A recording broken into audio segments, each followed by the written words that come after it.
Thought we'd just have a look at a project we've just done for a customer. So we're in the GBS fabrication area at the minute.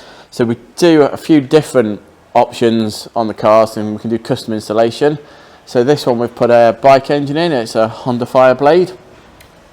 The customer whose car this is actually his fourth Zero.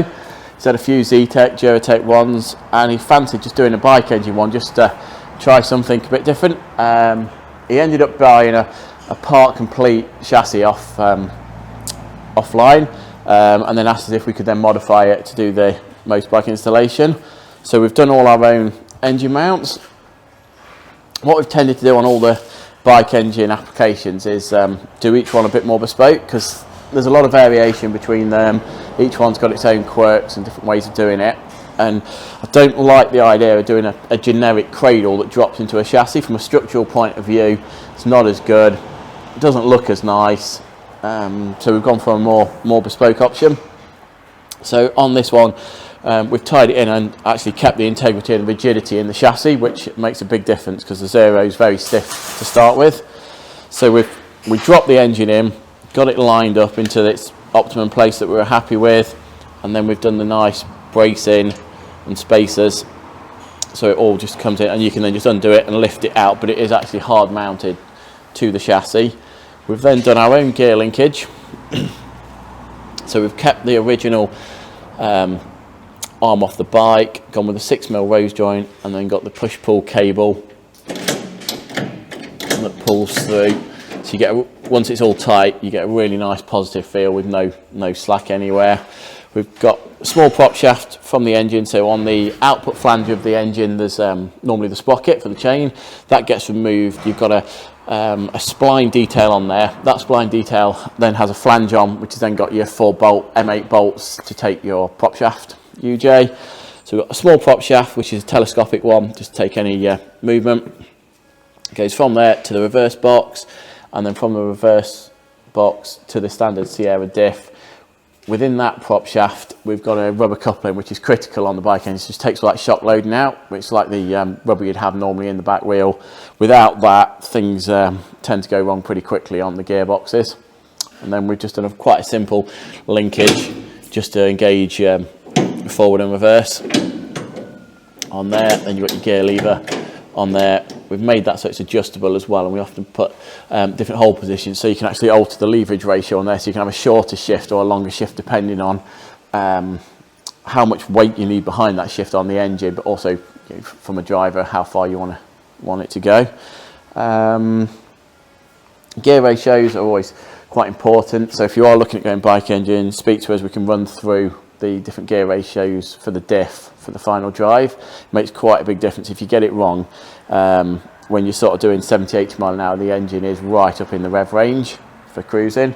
Depends what you're doing with the car though.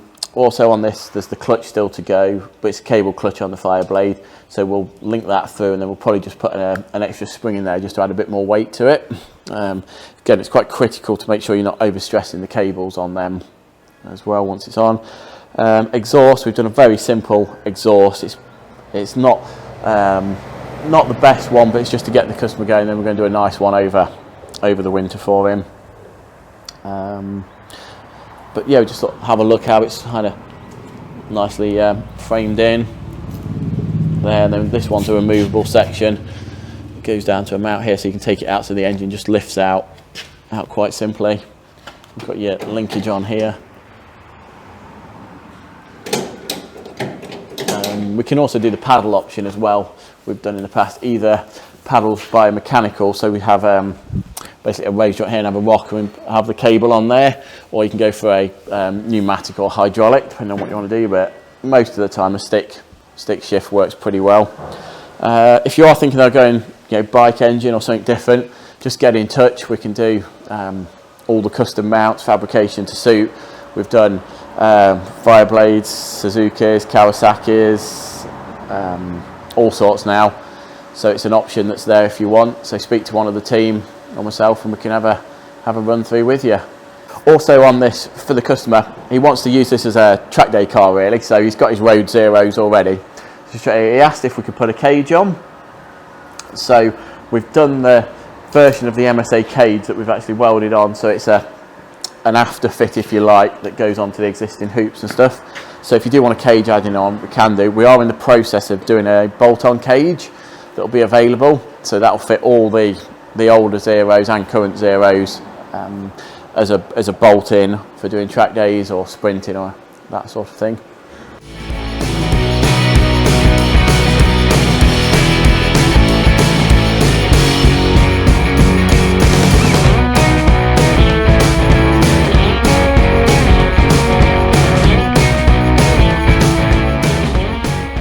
Hi, I'm here with Lewis, who's a long-standing GBS customer who we've done the bike engine conversion with. Thought we'd just have a bit of a chat. A quick catch-up while I'm here collecting. Yep. So, when your first GBS was? So, that was quite a while ago. 2016 was I picked up the first one. The orange powder coated with a Z-Tech. It's nearly 10 years. Nearly at least, yes. Yeah. It's the fourth one. I fancied something different on this occasion, so I've gone for the 919 Fireblade engine, which you've kindly fitted for me with all the correct mounts, etc. And I'm excited to use it on the first track day. It's going to literally be a track day car, although I might talk to you about IVA at a later date. But a bit more track focused on this. A bit more track focused initially, just, you know. Then we put the cage on, which is the sort of more track day cage. Yeah, as you say, you've fitted the engine, you've supplied and fitted the cage for me, which is something I just thought, you know, just in case. Yeah. You never tell. You never know. Yes, you know. Always go that bit faster with the cage as well. Yeah, you feel that little bit more secure, especially now I've had the sides put on this one, which I never had on the original orange one. Because what was in that? That was Z-Tech. That was the 2-litre Z-Tech Quaife gearbox. Yeah, throttle bodies. It was on your original plenum. Yeah, then you swapped to the Weber Alpha, was it? Yeah, that's it. I went to the Weber Alpha complete system. And yeah, so about 180 horsepower. Yeah, it was quick enough for me. It was fun. So it'll be interesting to see how this compares then. Yeah, definitely. Definitely. The second one I had a Pinto in it, which was a bit old and dated now. Yeah, they're kind of cool, but a bit steady. Yeah, it was. It was a kind of cool, steady on-twin Weber 40s. Yeah, just thirsty though. Yeah, a little bit further. I don't know how this one's going to be, but I'm excited to get this one running. Yeah, no, it should be good. We're looking forward to seeing it out on track and that. Yeah, it took a while to get here. I kept changing my mind on what I wanted, but no, I'm happy with it now. So it's all in reverse box. Yeah, I'm really excited on how it's going to go. I just got to put the rest of it together, and then see you on track. Yeah, hopefully later this year.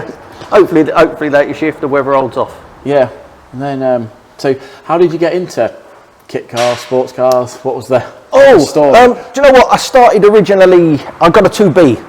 Yep. Which, as you know, we still do the parts for. Still do the bits, but it was never the car I wanted. Yeah. No matter how much money you throw at it, in all honesty. Yeah. It was fun for what it was. Yeah. But they were of their day, weren't they? Yeah, it was of their day. Yeah.